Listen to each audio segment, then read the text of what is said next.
صافي دبروا راسكم. انا ما نجيش السوق في هذا الشيء كامل باش تعرفوا، واللي في جدو شي حاجه يجيرها. الا كان المشكل بينها وبين سلمى طلب سماح لي انا ما سوق حتى شي واحد فيها، حتى شي واحد ما سوقوا في هذا الشيء. المشكل بينها وبين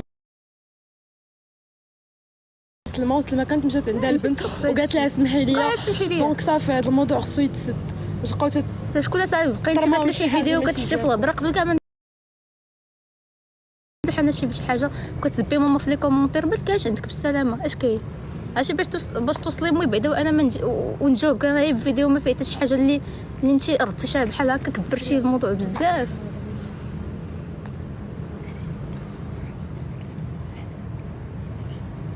ودوك اللايفات اللي تلاحوا قدام بعدا قدام، اذا جيتو تقارنوا زعما صوشي مع ديك الساعه قدام ديك الساعه فاش كنت يلاه خرجت انا تنسى على راسي وبقى كومونت. والله ما عندي الصدق ديروا هي شي كومونتير جديد. المهم هادشي هو الفنان. صافي هادشي اللي بغيت نقول. اللي بيقول شي حاجه يقول انا ما كاينش مشكل، قولوا لي عجبكم. اللي بيسب يسب. انت عرفني اون بيرسون راه كيعرفني انا ما عندي كاع السوق في هادشي. اخر حاجه نتسوق لها هي هادشي تاعكم صافي. كما قلتي بيني وبينك غدا قدام الله صافي. باي باي بيزو.